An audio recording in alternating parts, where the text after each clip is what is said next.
Monsieur, bonsoir. Merci de rester fidèle au programme de CVK, Canal Vimkwega. Vous êtes à l'émission Lisons ensemble et tout le plaisir est pour nous de vous retrouver. Et comment être délivré du joug de l'esclavage mental, comment être connecté à la clé qui garantit un succès durable, comment être libéré de l'esclavage générationnel, le processus de la réinvention, comment négocier votre vie pour la grandeur, comment utiliser la clé de la prière pour rendre le changement effectif. Ce sont là des questions qui trouvent leur réponse dans ce livre que je tiens ici, à savoir le livre Au secours, j'ai besoin de changement. C'est un livre écrit par le docteur Emmanuel Atouan, ici sur le plateau. Bonsoir docteur. Bonsoir. Merci de répondre présent à notre invitation. C'est moi qui vais vous remercier. D'accord. Alors, vous venez de faire sortir un 5e livre, c'est votre 5e livre? Oui.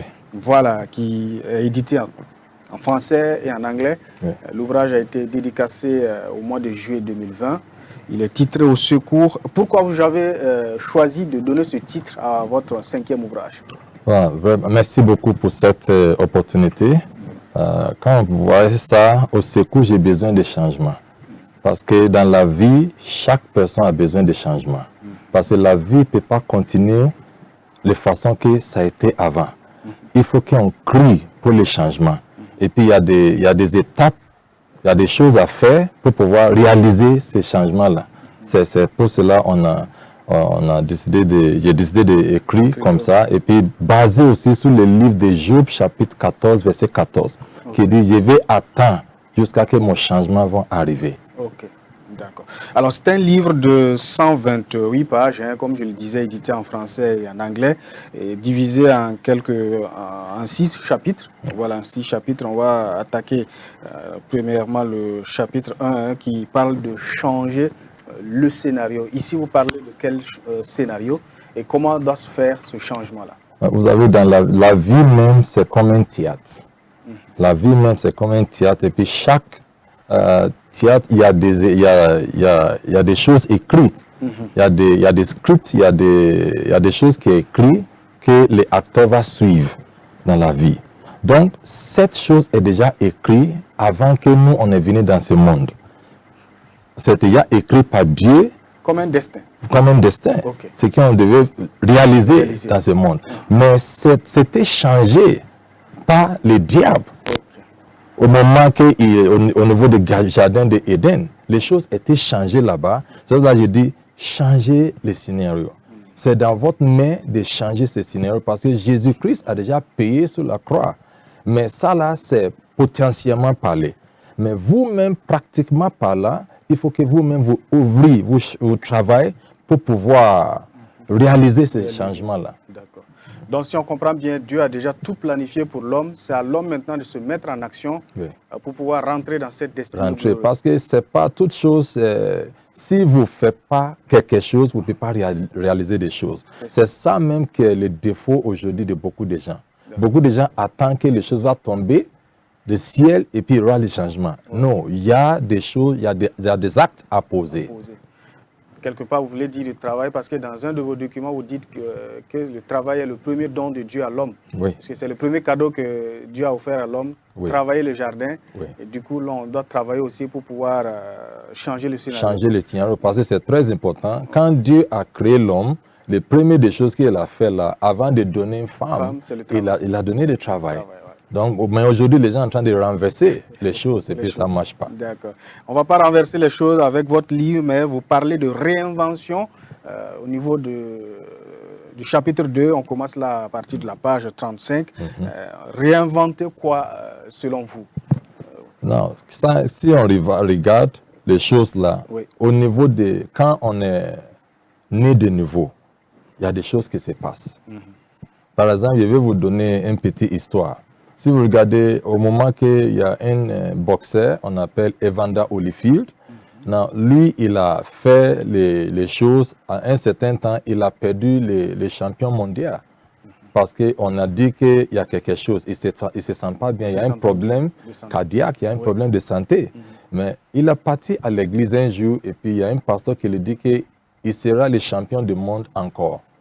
Il sera ça, mais il a commencé à travailler sur son mentalité. Il a commencé à travailler sur lui-même Et puis après ça, il a rencontré Michael Tyson. En ce moment, on l'appelle l'homme le plus mauvais dans les histoires de boxing. De boxe, oui, voilà. Après, maintenant, il a gagné des victoires sous Mike Tyson. Mais parce qu'il a pris le travail pour réinventer. Parce que c'est un processus. Il a fait le travail sur lui-même pour pouvoir réaliser, pour pouvoir devenir ce qu'il est devenu. Parce que si on ne réinvente pas, on ne peut pas devenir ce qu'on peut devenir. Parce qu'on ne peut pas continuer de faire des choses comme ancien temps.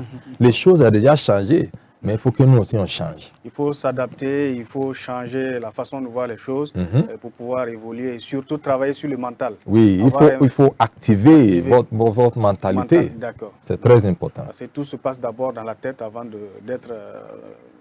qu'on puisse voir ça dans la réalité. Oui, c'est ça. Parce que si la mentalité n'est pas changée, les captivités aussi ne peuvent pas changer. Okay.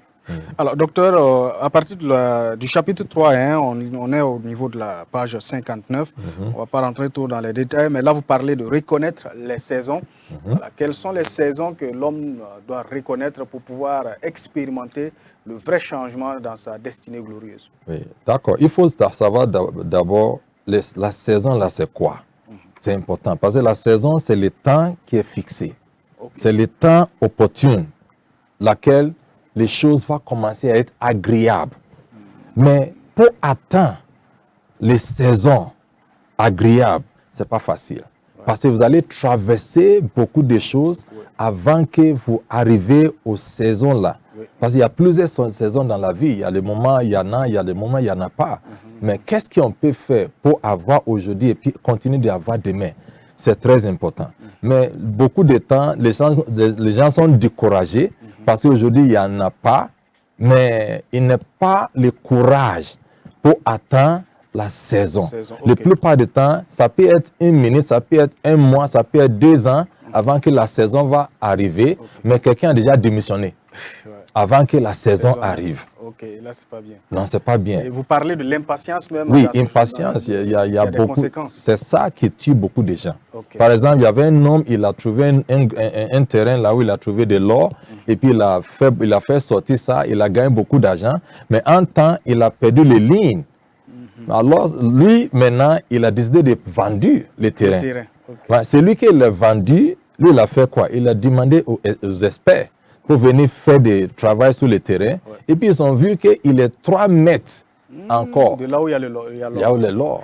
Mais il a déjà vendu. Cela parle de la mort prématurée de la vision du visionnaire. Voilà. Puisque vous l'abordez à la page 63. C'est ça. Donc, il faut être tenace, reconnaître les saisons, être patient. Et fixer son regard vers Dieu jusqu'à l'aboutissement de la chose. C'est ça. Voilà. Et on tombe du coup sur la dynamique des idées. On revient encore sur la réinvention des choses. Ici, vous parlez des idées.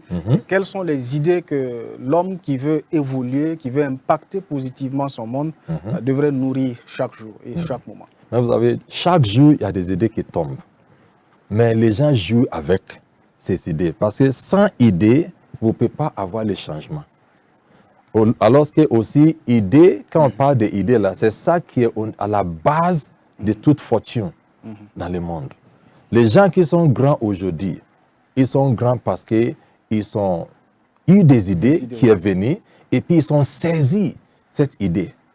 Parce que dans cette idée-là, c'est ça là où se trouve l'argent.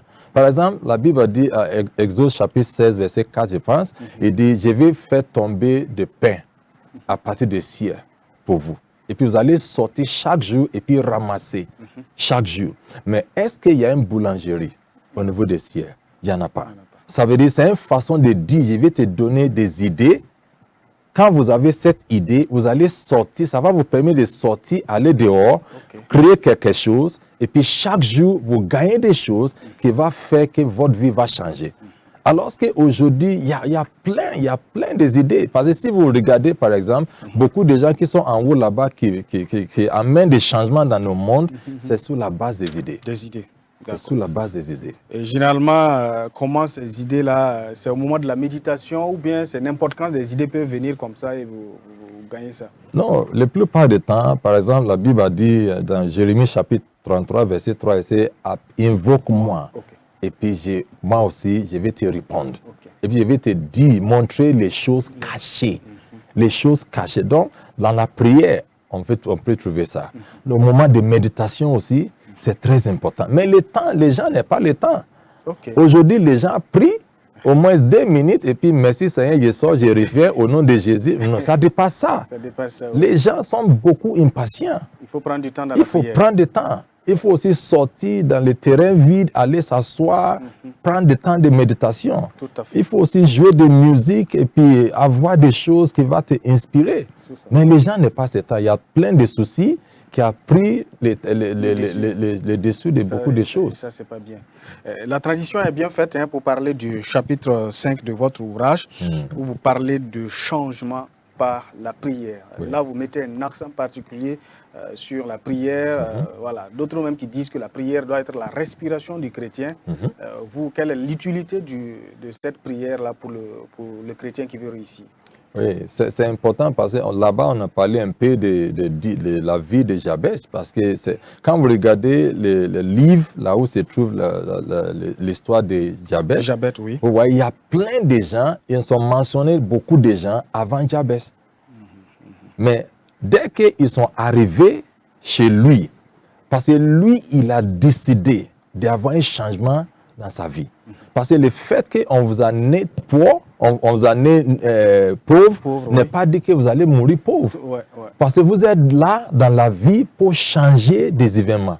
Donc il a parlé à Dieu, il dit, Seigneur, oh Dieu, il faut changer, il faut me bénir en réalité. Parce que les gens le considèrent comme quelqu'un qui est béni, mais en réalité, il n'y a pas de choses à montrer. Donc il a dit, non, moi je suis fâché. Dieu, il faut changer mon histoire. Oui. Et puis la Bible dit que rapidement, Dieu aussi a changé son histoire. Donc il faut qu'on va changer les façons de prier. On va changer les façons de prier parce que c'est très important. Les gens prient, il y a des gens ils prient parce qu'il faut prier. Il y a des gens aussi qui trouvent plaisir pour prier.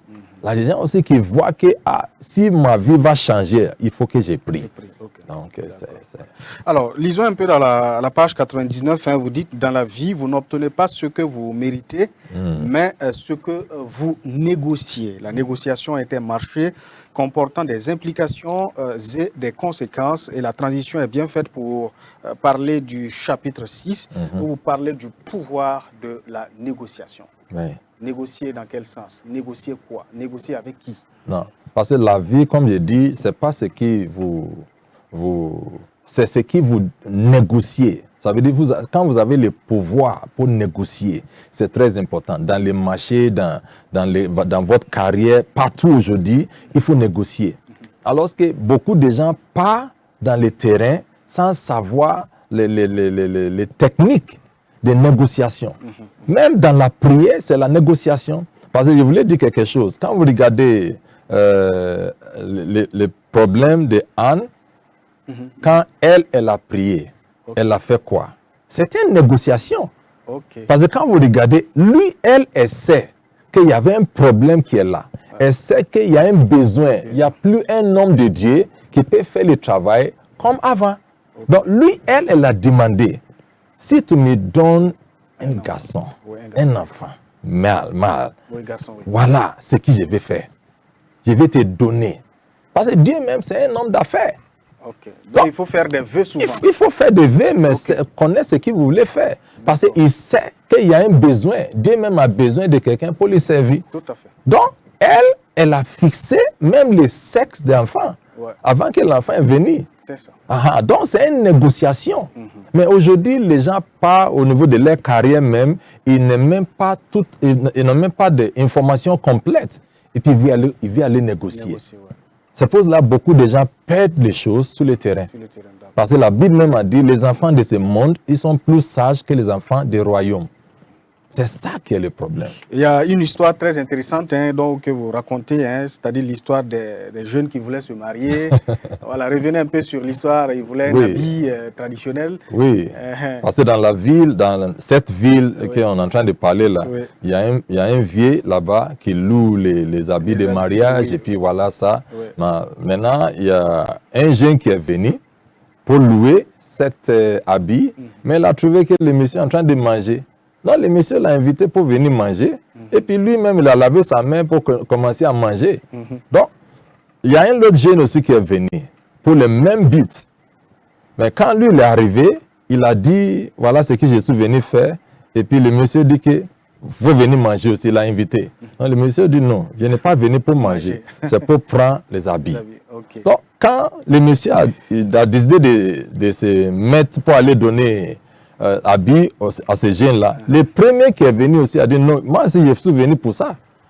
Donc, le vieux a dit que non, toi tu n'es pas venu pour ça, tu es venu pour manger. Donc, ça veut dire qu'il y a des distractions dans la vie. Est-ce que tu sais ce qui te veut? Si tu ne sais pas ce qui te veut, il y a des distractions. Okay. C'est ça aujourd'hui qui est en train de tuer beaucoup de gens. Donc il faut avoir le regard fixé sur l'objectif, ce que vous recherchez, et ne pas vous laisser distraire par ce qui est à côté. D'accord. Alors, dans ce livre également, vous avez un message particulier au niveau, à partir de la page 111. Vous résumez là par un mot de fin. Quel est le message interpellateur que vous lancez à la jeune génération et même les hommes de Dieu, parce que ce livre-là s'adresse à tout le monde. Tout le monde, voilà. Parce que j'ai écrit là-bas, parce qu'on a écrit ici que les meilleurs mains aidants qui peuvent vous aider dans la vie, ça se trouve dans la fin de votre main. Okay. Ça veut dire, même si quelqu'un va venir vous aider, il faut que vous-même commencez d'abord. Okay. Parce que les gens sont en train de courir à gauche, à droite pour chercher de l'aide, mais alors qu'eux-mêmes, ils font rien. C'est ça qui est très, très important. Le changement va prendre place dans votre vie quand vous commencez à prendre la responsabilité. La responsabilité. Parce que beaucoup de gens ne veulent pas prendre la responsabilité. Alors que le monde aussi est en train de changer. Le monde est en train de changer. Si vous voulez que quelqu'un vous aide, lui-même va vous demander, vous avez quoi pour commencer d'abord. Si vous dites, vous n'avez rien, la plupart des gens qui sont grands aujourd'hui, c'est comme ça. Ils vous demandent, vous-même, vous avez quoi?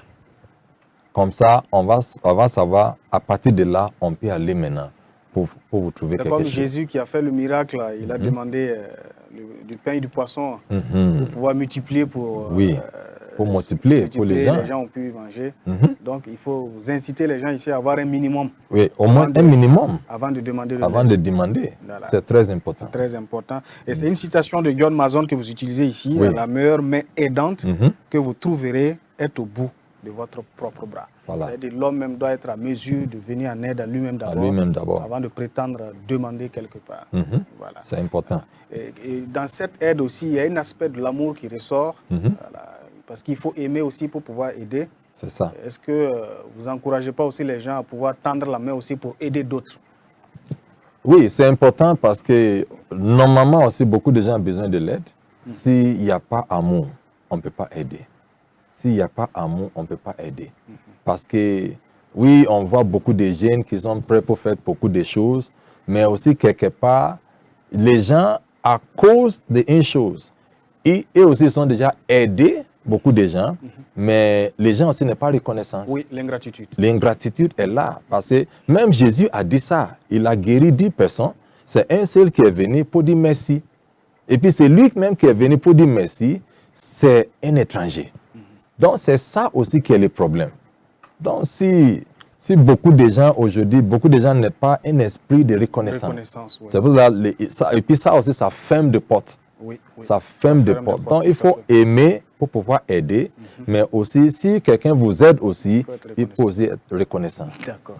Je pense que c'est bien compris. Alors, je rappelle pour ceux qui viennent de nous prendre en marche que nous sommes avec le docteur Emmanuel Atouan. Il est le pasteur principal de la Maison de la Grâce Internationale. C'est une personne qui enseigne avec perspicacité et qui sait à la fois saisir et motiver son auditoire.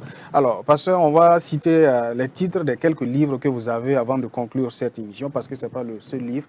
Vous avez déjà fait sortir d'autres livres. On peut citer les titres. Voilà. C'est quel titre que vous avez comme livre? Le premier, c'était Toucher le ciel. Toucher le ciel, oui. Toucher le ciel. Le deuxième aussi, c'est, on appelle ça la Be Diligent, Rule Your World. Soyez diligent, gouvernez vos mondes. Aussi, il y a le troisième, c'est How to Avoid Failure. comment éviter l'échec. Et puis, j'ai aussi écrit Messi 101. OK. Dernière place, c'est Breaking Through the Cloud. Through the Cloud, d'accord. Voilà. Alors, ça se trouve au niveau de Amazon. Amazon, ok, d'accord. On peut avoir cela. Et voilà, ce livre qui vient de sortir, hein, c'est édité en français, aussi en anglais. Voilà. Où est-ce que les téléspectateurs peuvent s'en procurer pour pouvoir le lire? Je pense que pour le moment, on peut avoir ça au niveau de l'église. Deuxièmement, au niveau de CRC, on est en train de voir comment on peut avoir ça. Et l'église est située dans quel quartier de Ouagadougou? Présentement au niveau de Kouritenga. D'accord. Alors, c'est un plaisir pour nous de vous recevoir sur ce plateau. L'émission tire vers sa fin. Est-ce que vous avez un mot à l'endroit des téléspectateurs et des amoureux de la lecture avant qu'on ne se dise au revoir? Oui, vraiment, merci beaucoup pour cette plateforme. Je voulais aussi, si vous me permettez, lancer aussi, je voulais aussi voir comment je peux aussi former des jeunes qui peuvent écrire, qui a le désir pour écrire, et puis aussi mettre ça là en ligne pour pouvoir vendre ça aussi en Amazon et puis beaucoup de chaînes, des choses comme ça. Et puis aussi, s'il y en a qui sont intéressés, il peut me contacter et puis comme ça on va les former comment faire ça. Laissez le contact. 70 58 30 03. D'accord. Alors merci bien Dr Emmanuel Latouan d'être passé sur ce plateau. Vous reviendrez quand vous voudrez, voilà, peut-être avec d'autres livres encore pour une autre émission. Merci et bonne suite dans votre carrière d'écrivain. Merci beaucoup, c'est moi qui va vous remercier. D'accord. Merci. Alors, téléspectateurs et téléspectatrices de Canal Vie Mkwega, ce sera tout pour l'émission Lisons ensemble de ce jour. Tout le plaisir est pour nous. En rappel, nous avons reçu le docteur Emmanuel Latouan qui est venu nous présenter son dernier ouvrage Au secours, j'ai besoin de changement. C'est tout pour l'émission. Merci, restez toujours connectés sur Canal Vie Mkwega.